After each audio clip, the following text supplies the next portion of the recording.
Good morning, students. Today we will do the next topic of reproductive health, that is the MTP. The full form of MTP is medical termination of pregnancy. What does it mean? When intentionally we abort the fetus, it is called medical termination of pregnancy. You have studied the pregnancy in the full in the previous lectures. Now MTP, why we do the MTP, right? It is a basically induced abortion, right? Now what is the induced abortion? Induced abortion means we do the abortion intentionally, voluntary termination of pregnancy, because it can be any type of reason. It can be medical reason, it can be legal reason, it can be any sort of reason that we will do further. But as per record, in a year around 15 million MTPs takes place. That number you will learn, 50 million. 50 million. This number is only 20% of total pregnancy in the world, right? So 50 million MTPs takes place all over the world. So is it the meaning? It is a meant or is a meaning for controlling the population? No. MTP, beta, it is not a mean for the controlling the population. So why? Then why MTP is required? Right? That we will study in this topic. Medical termination of pregnancy is a method to terminate the unwanted or unintentional pregnancies. कोई भी pregnancy जो हमें नहीं चाहिए उसको terminate करना, but इसके reason होने चाहिए हम टर्मिनेट क्यों कर रहे हैं, राइट? इससे पहले ये लीगल नहीं थी. 1971 में MTP को लीगलाइज्ड किया गया. ये आपको ईयर याद करना है.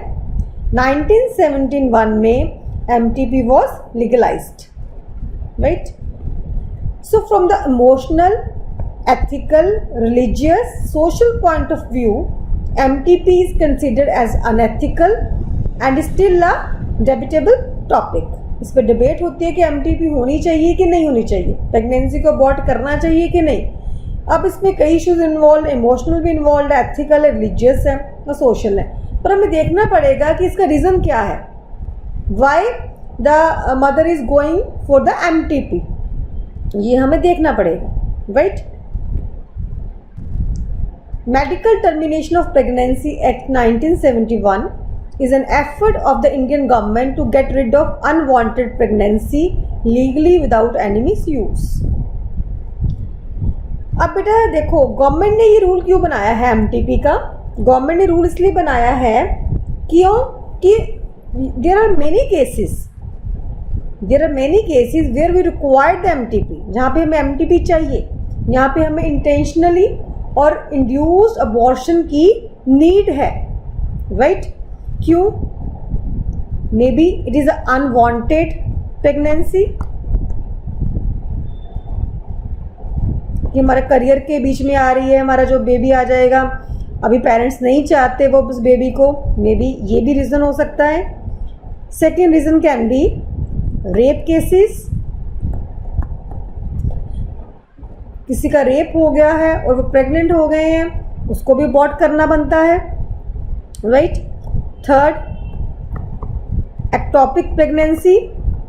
जो फीटस है यूट्रस में डेवलप नहीं हो रहा, उसकी डेवलपमेंट है कहीं और हो रही है, आउटसाइड द यूट्रस हो रही है, that is a dangerous for the mother. तभी भी हमें क्या MTP करनी पड़ेगी, अबॉर्शन करना पड़ेगा. सो ये तो लीगली है, जिसके लिए गवर्नमेंट ने एक रूल बना दिया है कि legally we can do it, right? But कई लोग अब इसका मिसयूज़ कर रहे हैं. अगर ये 3 रीज़न नहीं है, कुछ और रीज़न है, मे बी ड्यू टू क्यों जा रहे हैं MTP के लिए, जेंडर चेक करवाने के बाद फीमेल फिटिसाइड के लिए जा रहे हैं, दैट इज़ इलीगल, वो नहीं करवा सकते. गवर्नमेंट ने अगर इसको छूट दी है एमटीपी की तो इन कैटेगरीज के लिए दी है, right? So beta, this act mainly focuses on the unwanted pregnancies and is applicable to all women with certain terms and conditions. कुछ terms conditions हैं, कुछ legally defined conditions हैं जिसके अंडर MTP हो सकती है, right? अब बेटा जो इसके बाद हम करेंगे कि MTP, जो मैंने आपको बताया कि 3 रीजन बताए मैंने आपको, है ना।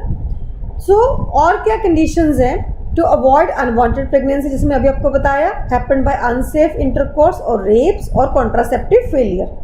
कुछ ऐसी चीज़ें हैं जिसमें प्रेगनेंसी बिल्कुल नहीं होनी चाहिए थी, नहीं चाहते थे पर फिर भी हुई है, उस कंडीशन में भी MTP हो सकती है।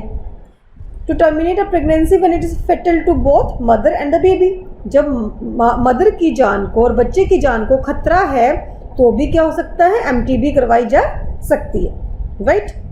ये तो बेटा हम बात कर रहे थे 1971 में जो रूल बना है। उसके बाद क्या हुआ है बेटा, आप इसको नोट कर लो अपनी नोटबुक्स पे।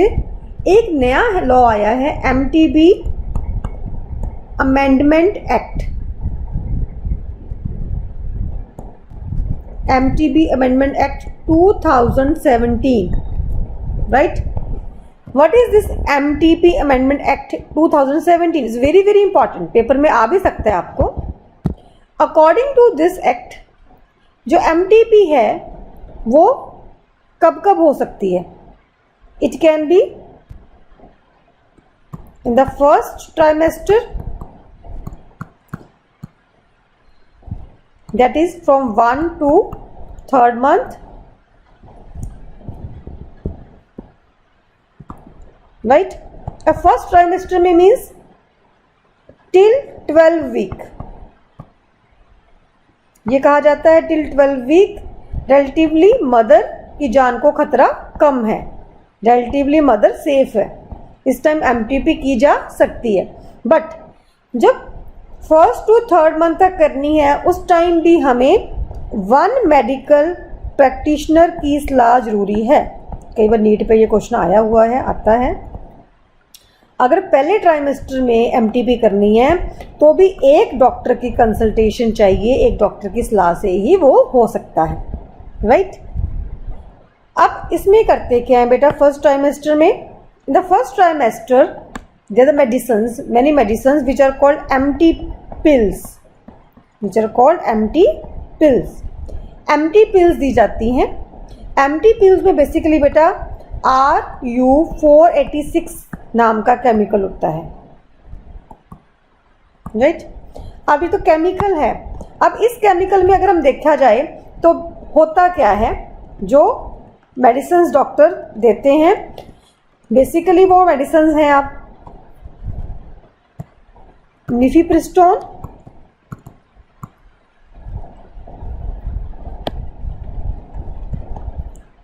एंड मिफेप्रिस्टोन, ये 2 मेडिसिन दी जाती हैं द फर्स्ट ट्राइमेस्टर। ये मेडिसिन बेसिकली क्या करती हैं बेटा, these are the anti progesterone medicines, anti progesterone chemicals. What are the anti progesterone chemicals? आपको प्रोजेस्ट्रोन का पता है ना बेटा, इसकी क्या इंपॉर्टेंस है, प्रोजेस्ट्रोन की क्या नीड है, प्रोजेस्ट्रोन किस लिए चाहिए? Progesterone is what, it maintains the pregnancy, it is a pregnancy hormone, it maintains the uterus lining. So जब भी हम एंटी प्रोजेस्ट्रोन केमिकल देंगे तो वो यूट्रस की जो लाइनिंग है उसको डिस्ट्रॉय कर देगा ताकि उस पर प्रेगनेंसी रुक ही ना सके। यूट्रस की लाइनिंग सारी निकल जाएगी, राइट, वो बाहर आ जाएगी। So it will create lots of bleeding also, right? So this is mainly done in the first trimester. अब हम बात करते हैं नेक्स्ट 3 मंथ में, that is the second trimester. अब इस केस में बेटा क्या होता है, the mother has to take the consultation of the 2 practitioners, 2 doctors, उनकी सलाह के बिना ये पॉसिबल नहीं है, राइट। 2 प्रैक्टिशनर्स की सलाह से ही ये होगा नेक्स्ट 3 मंथ्स में, because it is a very very crucial time. So जो नेक्स्ट 3 मंथ्स हैं बेटा, अब इसको ध्यान से समझिए, जो सेकेंड ट्राइमेस्टर है उसमें MTP तभी की जाएगी, राइट, अगर उस प्रेगनेंसी से मदर की जान को खतरा है या बच्चे में कोई ना कोई एबनॉर्मेलिटी है। लीगली अगर बच्चे में कोई एबनॉर्मेलिटी है तो सेकेंड ट्राइमेस्टर में भी MTP की जा सकती है, ताकि वो बच्चा अच्छी तरह से बाहर आके दुनिया में सर्वाइव नहीं कर पाएगा। सो इसलिए उसकी MTP मदर की जा सकती है, या उस बच्चे से, उस प्रेगनेंसी से मदर की जान को खतरा है तो भी ये इस सेकेंड ट्राइमेस्टर में MTP की जा सकती है। क्लियर बेटा? इसमें आपने जो मेनली जो 2 एक्ट हैं, एक तो 1971 में आया है बेटा, एक जो सेकेंड एक्ट आया है वेरी वेरी इंपॉर्टेंट, कई बार बुक्स में नहीं मिलता, that is the MTP amendment act 2017, जिसमें मैंने अभी आपको बताया है फर्स्ट ट्राइमेस्टर में क्या रूल है और सेकेंड ट्राइमेस्टर में क्या रूल है, राइट। अबॉर्शन के रिस्क हमेशा ही है मदर को, कोई साइड इफेक्ट्स भी हो सकते हैं। The risk of abortion increases as a time passes on, जैसे जैसे फीटस का टाइम बढ़ेगा, एज बढ़ेगी, तो उसका रिस्क ज़्यादा होगा। First trimester that is up to 12 week pregnancy is considered safe for the abortion.